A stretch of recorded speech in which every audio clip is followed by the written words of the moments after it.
Buenas tardes, mi nombre es Paula Montoya y junto a mi compañero César Pérez estaremos hablando acerca de la comunicación química. Somos estudiantes de segundo semestre de la Fundación Universitaria del Área Andina para la materia de neuroanatomía funcional. Iniciaremos con los neurotransmisores gaseosos. Encontramos el óxido nítrico y el monóxido de carbono.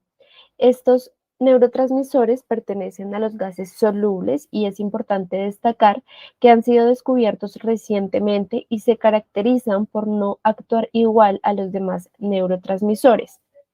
El óxido nítrico se caracteriza por ser un gas de estructura radical libre, extremadamente lábil y ligero para varios solventes.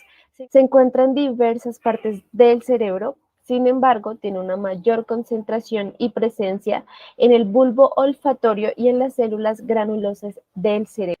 Algunas de las funciones que encontramos son influencia en la organización columnar de la corteza cerebral. Hace presencia entre los 15 y 19 días de la gestación y se expresa selectivamente en la placa cortical. Hace parte también de la transducción de modalidades sensoriales como la visión.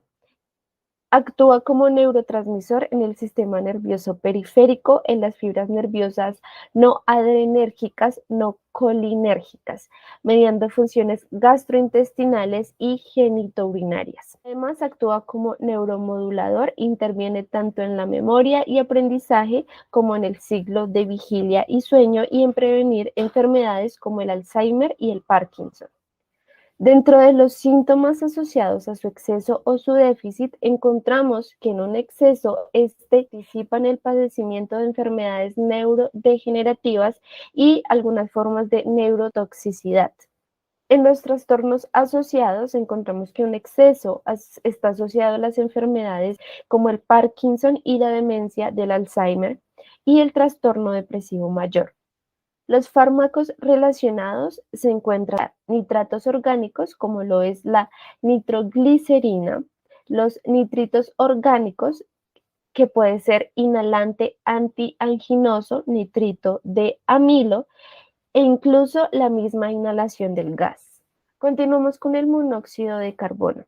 Este se produce en una mayor concentración que el óxido nítrico y encontramos que su producción en el hipotálamo está asociada con la inhibición de la liberación de hormonas involucradas en la activación del eje hipotálamo-hipófisis adrenales. Influencia el control de la secreción de la oxitocina y la vasopresina. El monóxido de carbono que se produce en el cerebro inhibe la captación de la dopamina y el glutamato en el cuerpo estriado y el hipocampo. Además, es protector de las neuronas durante la hipoxia. Síntomas asociados a su exceso o déficit y los trastornos asociados. La exposición prolongada al monóxido de carbono provoca disfunciones en las neuronas cerebrales. Así que, por ejemplo, la sustancia negra en los niveles elevados puede contribuir a desarrollar la enfermedad de Parkinson y en la corteza cerebral provocar una disminución en la concentración neuronal de la serotonina. La disminución en la concentración de este neurotransmisor también puede afectar la función neuronal. Un ejemplo de esta situación lo podemos ver en la porfiria aguda intermitente, con un aumento en la producción de vasopresina en el hipotálamo. Fármacos relacionados. Los fármacos liberadores de monóxido de carbono disponibles se divide en dos.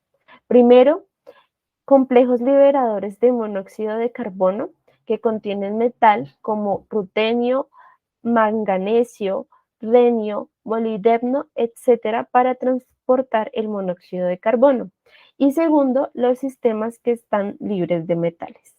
Continuando con el tema de neuroanatomía funcional, hablaremos sobre los neurotransmisores. En esta ocasión les hablaré sobre el ácido gamma aminobutírico y la dopamina. Entonces, empezaremos con nuestro ácido gamma o GABA, el cual es un neurotransmisor aminobutírico. GABA es el principal neurotransmisor inhibidor del encéfalo. Es un aminoácido derivado de glutamato que sufre una descarboxilación por la descarboxilasa de glutamato.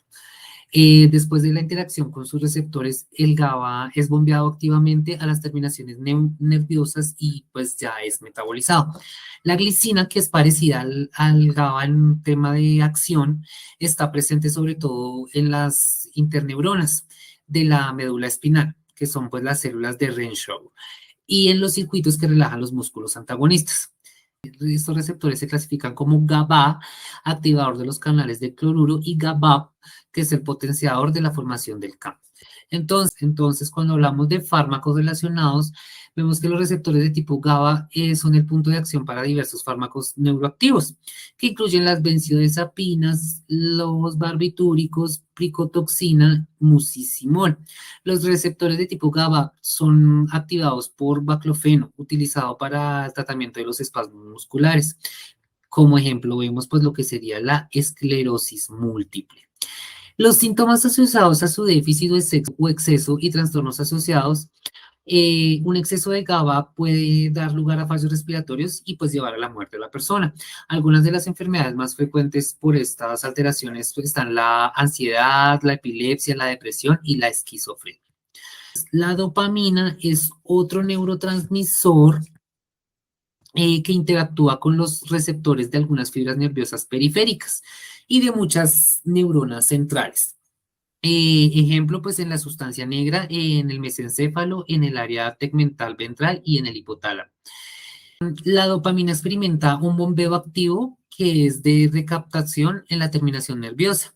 La tirosina hidroxilasa y el MAO, que degrada la dopamina, regulan las concentraciones de dopamina en las terminaciones nerviosas.